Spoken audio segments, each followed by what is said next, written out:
दोस्तों बहुत बहुत स्वागत है आप सभी का एक बार फिर से। दोस्तों आज पूरे देश भर से कई सारी बड़ी और अहम खबरें निकल कर आ रही है। दोस्तों एक एक करके इन खबरों की जानकारी हम आपको बताने वाले हैं। दोस्तों उससे पहले आप सभी को बता दें, अगर अभी तक आपने इस चैनल को सब्सक्राइब नहीं किया है, चैनल को सब्सक्राइब करें, साथ ही बेल आइकन को जरूर से दबाएं।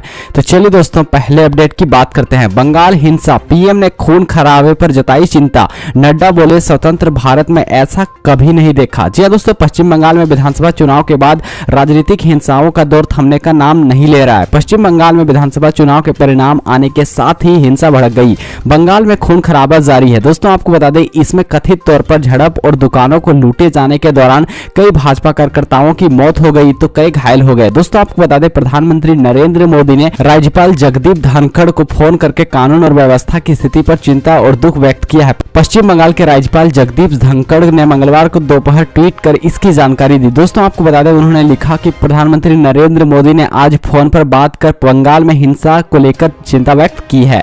दोस्तों आपको बता दें, उधर बंगाल के 2 दिवसीय दौरे पर कोलकाता पहुंचे भाजपा के राष्ट्रीय अध्यक्ष जेपी नड्डा ने कहा कि पश्चिम बंगाल चुनाव के परिणाम आने के बाद जो घटनाएं हमने देखी वो झटका देने वाली हैं और हम इसे लेकर चिंतित हैं। मैंने भारत के विभाजन के दौरान ऐसी घटनाओं के बारे में सुना था।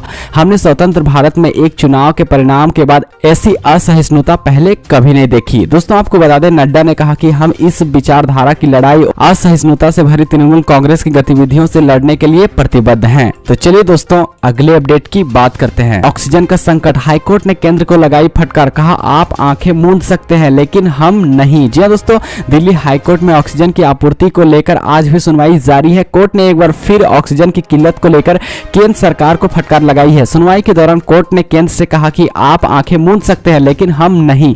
दोस्तों आपको बता दें, दिल्ली उच्च न्यायालय ने केंद्र से कहा कि आज पूरा देश ऑक्सीजन के लिए रो रहा है। अगर आपसे ऑक्सीजन आपूर्ति का सही प्रबंध नहीं हो रहा है तो आप आईआईटी और आईआईएम को क्यों नहीं जिम्मेदारी सौंपते हैं? अगर आप ऑक्सीजन टैंकरों का प्रबंध आईआईटी या आईआईएम को सौंपते तो आपसे बेहतर काम करेंगे।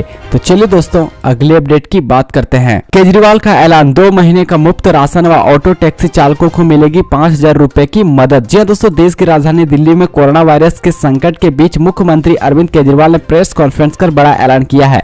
अरविंद केजरीवाल ने ऐलान किया कि दिल्ली में 72 लाख राशन कार्ड धारक हैं। उन सभी को दिल्ली सरकार द्वारा 2 महीने तक मुफ्त में राशन देगी। दोस्तों आपको बता दें, इसके अलावा दिल्ली में जितने भी ऑटो चालक व टैक्सी चालक हैं उन सभी को 5-5 हजार रुपए की मदद देगी। ऐसे में दिल्ली में करीब 1.5 लाख ऑटो और टैक्सी चालकों को फायदा होगा।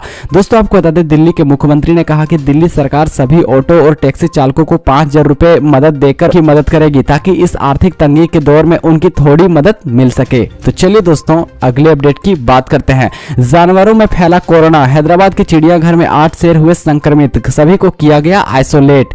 जी दोस्तों, हैदराबाद के नेहरू जूलॉजिकल पार्क में 8 एशियाई शेर कोरोना संक्रमित पाए गए हैं। संक्रमित शेर को आइसोलेट कर दिया गया है। दोस्तों आपको बता दें, इन सभी शेरों को कोरोना के लक्षण पाए जाने के बावजूद इनका व्यवहार फिलहाल सामान्य नहीं है। वहीं इस मामले पर पर्यावरण मंत्रालय ने कहा है कि सभी संक्रमित शेर सामान्य रूप से खाना भी खा रहे हैं और इन सभी का उपचार शुरू कर दिया गया है।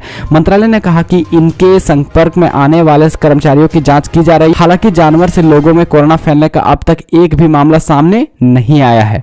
तो चलिए दोस्तों अगले अपडेट की बात करते हैं। ट्विटर अकाउंट सस्पेंड होने पर भड़की कंगना, बोली मेरे पास अपनी बात रखने के और भी तरीके। जी दोस्तों, कंगना रनौत का ट्विटर अकाउंट सस्पेंड कर दिया गया है। सोशल मीडिया पर काफी एक्टिव रहने वाली कंगना का ट्विटर के नियमों का पालन नहीं करने का आरोप लगा है। अकाउंट हटाए जाने के बाद हैशटैग कंगना रनावत ट्विटर पर ट्रेंड कर रहा है। अब कंगना ने इस पर अपनी प्रतिक्रिया दी है। दोस्तों आपको बता दें, कंगना ने अपने बयान में कहा कि ट्विटर ने हमेशा ये साबित किया है कि वे जन्म से अमेरिकी हैं। उन्हें लगता है कि एक सफेद व्यक्ति भारत में रहने वाले व्यक्ति को गुलाम बनाने का हकदार है। वो आपको बताना चाहते हैं कि क्या सोचना, क्या बोलना और क्या करना है। मेरे पास कई मंच है जिनका उपयोग मैं अपनी आवाज उठाने के लिए कर सकती हूँ। तो चलिए दोस्तों अगले अपडेट की बात करते हैं। बिहार सीएम नीतीश ने की घोषणा, राज्य में 15 मई तक रहेगा लॉकडाउन। जाने क्या रहेगा खुला और क्या रहेगा बंद।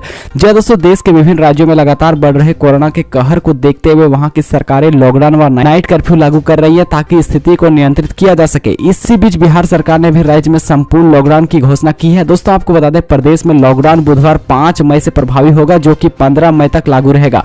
राज्य के मुख्यमंत्री नीतीश कुमार ने ट्वीट करके इसकी जानकारी दी दी कि 15 मई तक बिहार में संपूर्ण लॉकडाउन लागू रहेगा। तो आपको बता दें, अपने ट्वीट में मुख्यमंत्री ने लिखा, कल सहयोगी मंत्रीगण एवं पदाधिकारियों के साथ चर्चा के बाद बिहार में फिलहाल 15 मई 2021 तक लॉकडाउन लागू करने का निर्णय लिया गया है। इसकी विस्तृत मार्गदर्शिका एवं अन्य गतिविधियों के संबंध में आज ही आपदा प्रबंधन समूह को कार्रवाई करने के लिए निर्देश दिए गए हैं। तो चलिए दोस्तों अगले अपडेट की बात करते हैं। अमेठी 15 दिन में 30 मौतों से ग्रामीणों में 10, सभी को था जुकाम बुखार, नहीं हुआ कोरोना टेस्ट। जी हां दोस्तों, अमेठी जिले के जगदीशपुर विकास खंड क्षेत्र के हरिमऊ और सिंधियावा गांव के पिछले करीब 15 दिनों के भीतर लगभग 30 लोगों की मौत होने से क्षेत्र के लोग दहशत में हैं।